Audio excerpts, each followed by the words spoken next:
the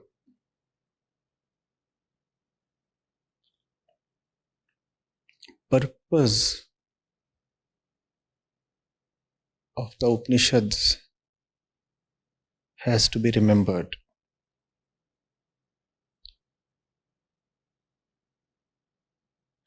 It is commonly said that the purpose of the Upanishads is attainment of the truth. But it is not really so. If you say that the purpose of the Upanishads is attainment of truth, then you are actually going against the Upanishads.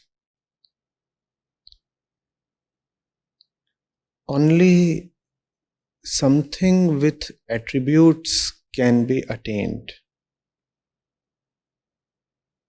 Otherwise, how will you know that you have attained it? Have you ever attained anything that is attributeless? Can you even conceptualize attaining something sans attributes?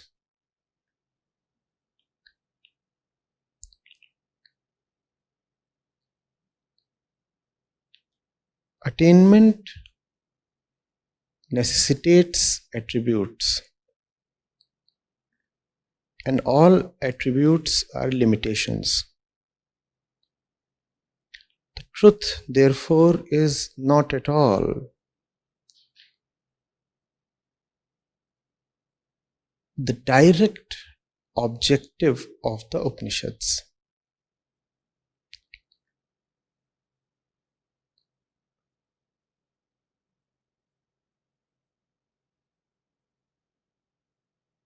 The direct objective is cessation of the mind.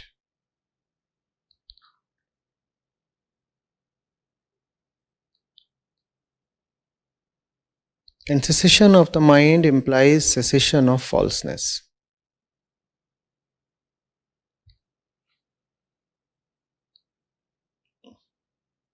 And the Upanishads fall silent at this point. They work really hard to bring falseness to its end, and thereafter they don't say much.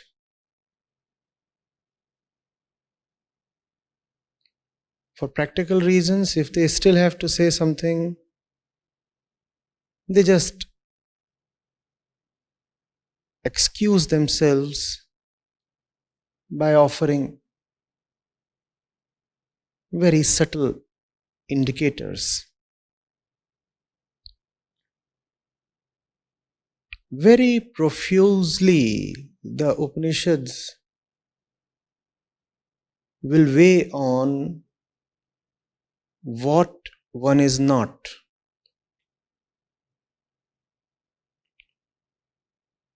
Verse after verse, page after page, the Upanishads will pour over this matter. This you are not, that you are not. And when it will come to declaring what you really are, the Upanishads will just gently say, Tattvamasi.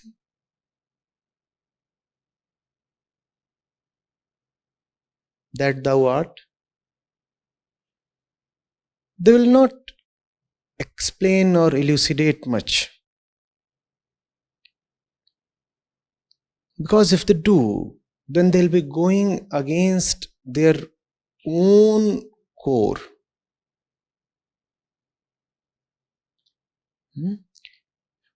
So it has to be understood that the mind is being addressed. The mind is being addressed about itself. That's the objective.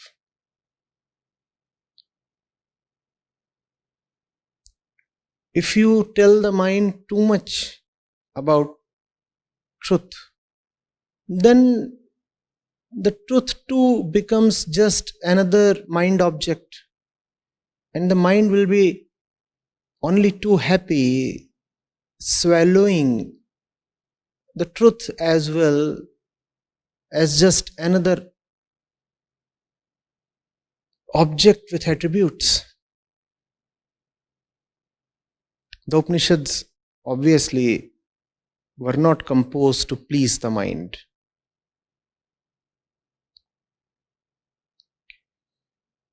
Now let's go into this verse. 1. Unmoving, swifter than mind. So you see who is being addressed here.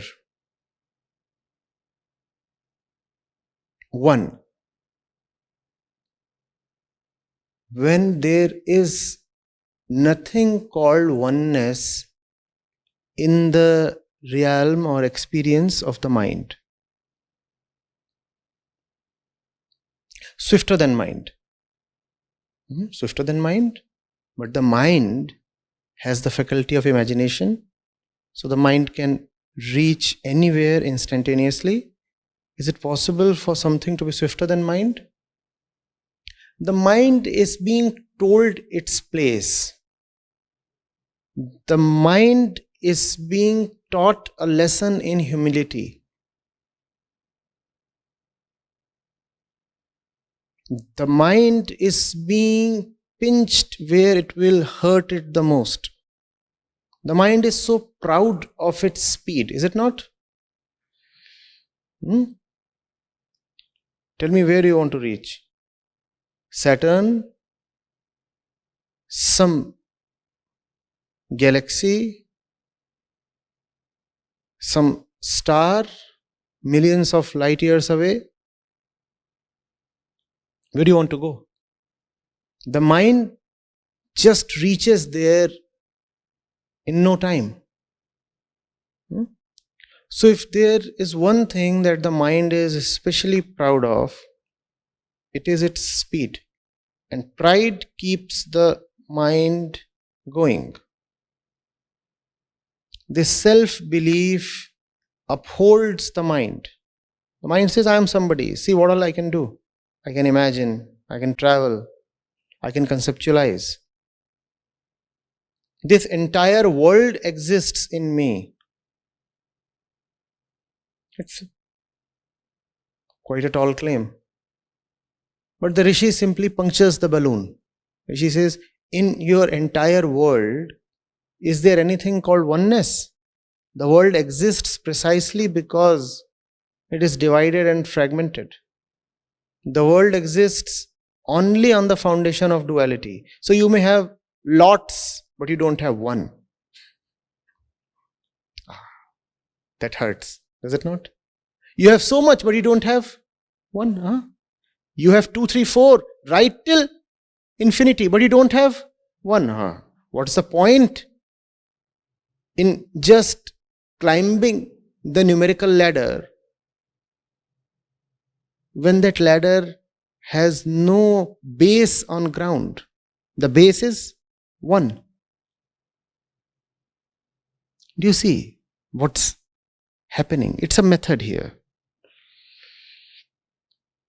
It's a careful experiment being done. They're not merely words. You could call it a technique. That is the reason why verses, mantras, have been held to be so sacred. They are as sacred for the mind as are medicines for the body. You keep taking them in regularly and they heal. Are you getting it? The gods cannot catch it as it goes before. Standing still, it outruns others that are running. It's an expansion of the same theme. Swifter than mind, the gods cannot catch it. As it goes before, standing still, it outruns others that are running. Mind is being dealt blow after blow and at the same place. You're not speedy enough. You're not fast enough. You're not swift enough, lazy fellow. Not swift enough. But what about imagination? Imagination. What about desires? What about thought? Isn't thought great? Using thought, don't I dream of unseen worlds? Isn't every achievement, first of all, a subtle thought in the mind? The mind is screaming. The Rishi is smiling. The Rishi is saying, listen, dear, why do you run so much? Why do you run so much? You run so much because you have a burning need to reach somewhere. You run so much because you have a burning need to reach somewhere. Or you might be lightning quick. But still you will take the smallest fraction of a second, right? Because you live in time. You might minimize time, but still time you will take. It's a race. You have to reach somewhere, therefore you keep running. Running is your standard mode of operation. But how about the one who is already there where you want to reach? Who won the race? How about the one who is the one you want to reach?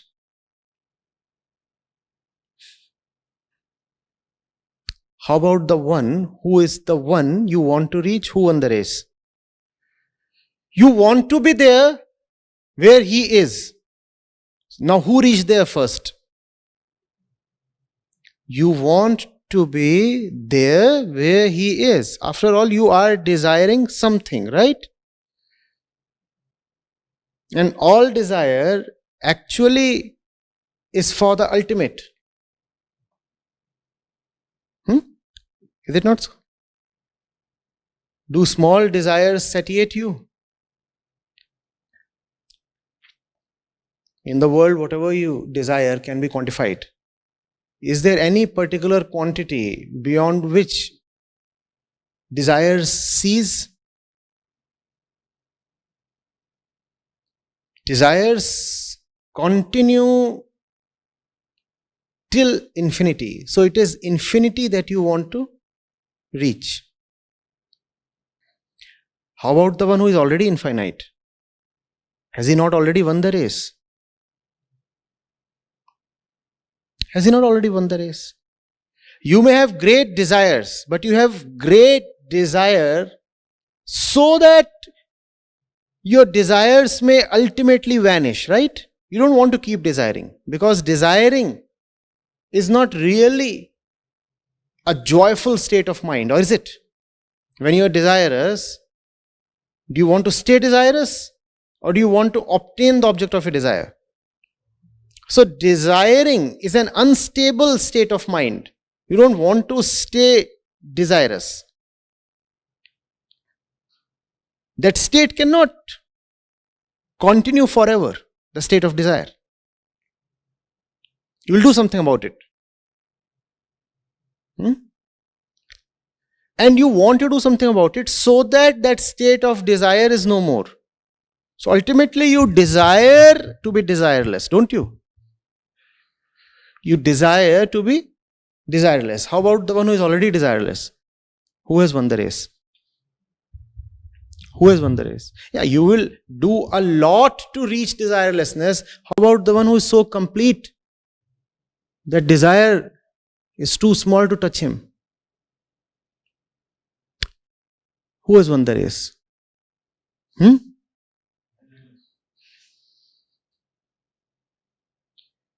reminds me of a video title some 6 or 7 years back maybe.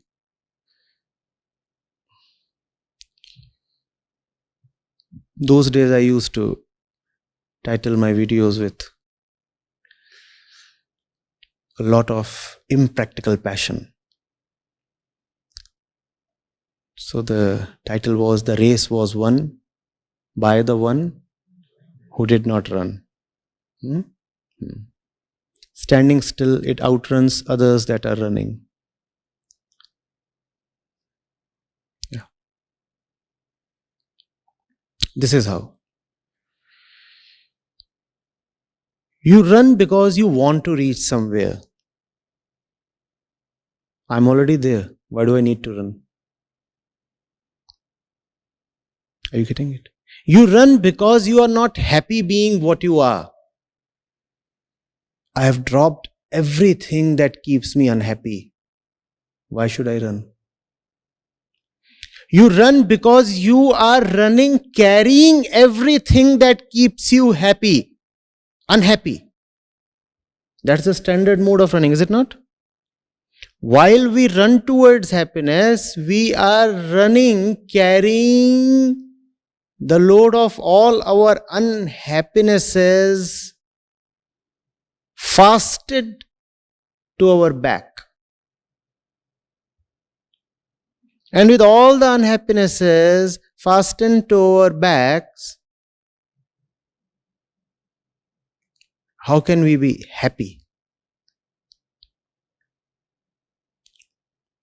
In fact, would you require to be happy had you not been carrying these unhappinesses on your back? What is really then needed? Running or unfastening? I don't need to run because I have nothing fastened to myself. I am the one who is attributeless. Anything that is added to me, anything that is affixated to me, is just a cause of misery. I am the one to whom nothing can be added or fastened. Are you getting it? Nevertheless, the objective of the verse is not to prompt you to start imagining about that which has nothing fastened to itself.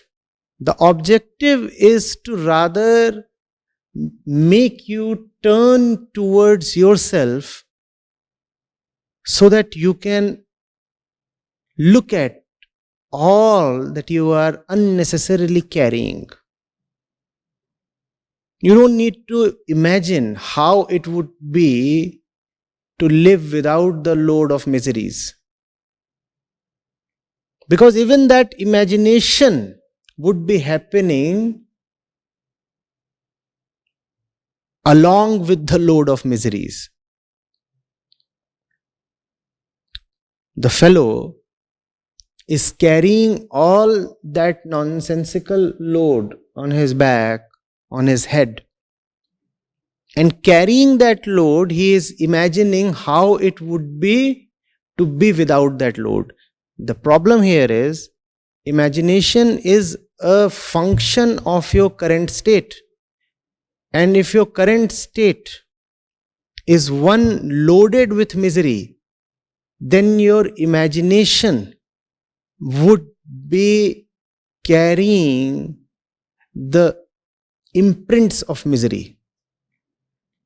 So no point imagining freedom when you are in a state of bondage. It looks counterintuitive. We say if you are in a state of bondage, then you should visualize how it would be to be free. Wrong, totally wrong. The imagination of a person in bondage would be imagination in bondage. If that person imagines freedom, it would be very, very bonded freedom. Now, what is this freedom? Freedom in bondage? Are you getting it? Your imagination is a function of your current state. And if your current state is one of bondage, then your imagination, can it ever be free?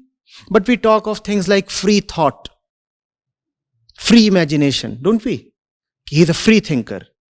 His entire life is in bondage. How can his thought be free? But that's the illusion that we nurture. We say, no, his life might be in bondage, but his thought is free. Impossible.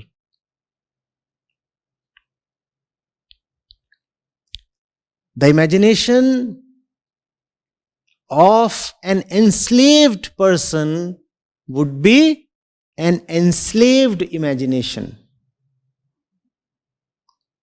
So no point trying to imagine what freedom would be like. Far better is to look at your bondages and address them.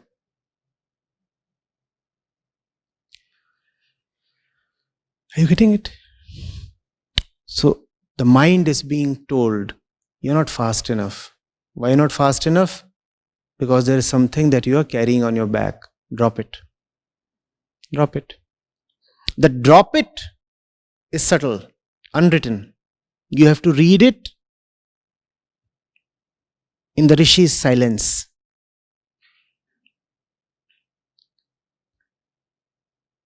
It's almost like poking fun at the mind.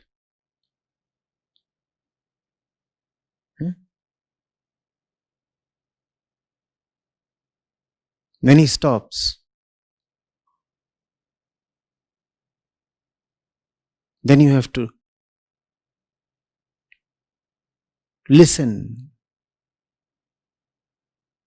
to the greatest words he is not uttering. Are you getting it?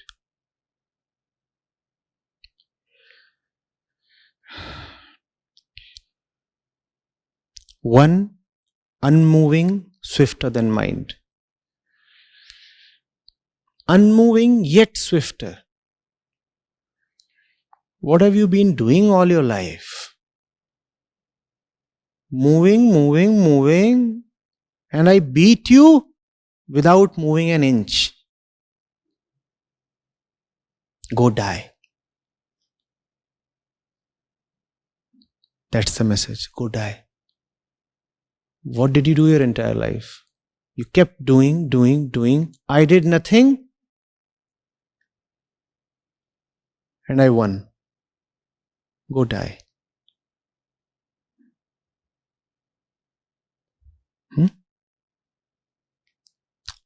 Brutal compassion. Go die. That's in your best interest. The gods cannot catch it. You and your gods, both lousy figures. Gods cannot catch it. Your gods are all your own imagination, your creation. Your gods are part of the baggage on your back.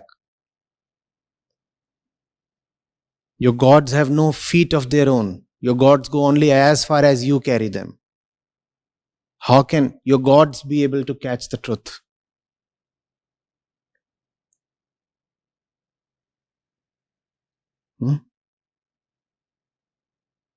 You have caught your gods. You are swifter than your gods. Your gods cannot catch even you. How will your gods catch the truth?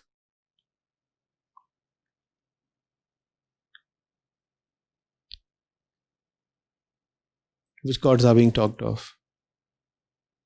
The gods that the mind fondly worships. Some god representing wealth, some god representing knowledge, some god representing power, some god representing victory, fame, fertility. These are the gods that we commonly worship, don't we? And the Rishi says, the gods cannot catch it. Your gods are no good.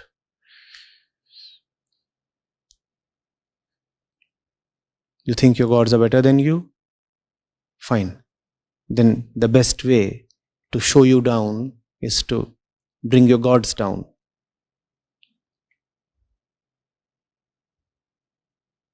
Fact is, your gods are no better than you because they are your own creation. You will not reach there with the aid of these gods. You will not reach there with any positive or constructive process. The only way to reach there is the way of self-demolition. You cannot remain yourself and yet be that. It has to be a ruthless process of self-annihilation. That's the only way. Getting it? Your gods are there to answer your desires.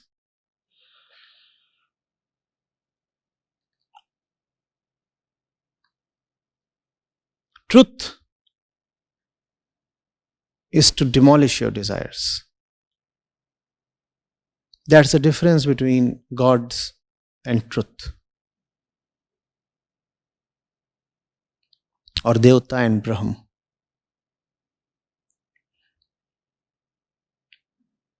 Gods exist to fulfill your desires, and truth is there to demolish your desires. That's why there is no temple dedicated to Brahm. Because Brahm has no care for your desires. Brahm doesn't listen, Brahm doesn't talk. Truth is just as indifferent as it is all-encompassing. The mind will not be able to make sense of it. That's the intention exactly. If the mind makes sense of something, then the mind chews it, tears it apart and digests it and fattens upon it.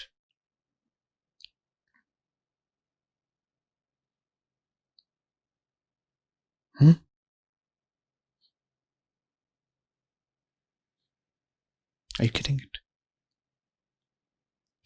Standing still, it outruns others that are running.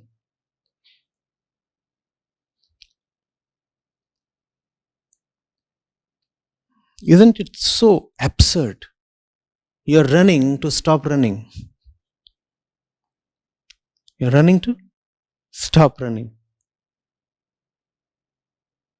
And if you're running to stop running, then surely you are running on something that is not running.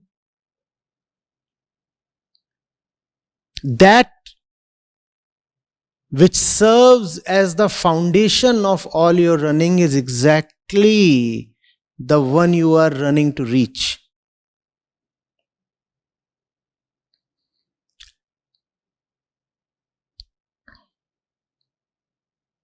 Are you getting it?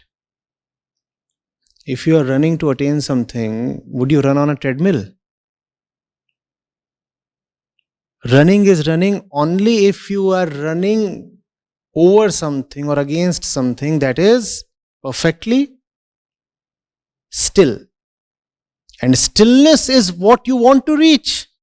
Is that not your highest desire? To ultimately reach stillness? You want to reach stillness. Don't you see that you are running all over stillness in order to reach stillness? Stillness is the foundation, the base on which you are running in order to be still. Had you not had a still foundation, you could have never been able to run for stillness. But you are so busy running that you have no space, no time to really see that stillness is not attainable through movement. If there is one movement that you need, and there is only one movement that you really need, it is against your movement. That is the method of the Upanishads, neti neti. Movement against your movement, so that all movement comes to a standstill.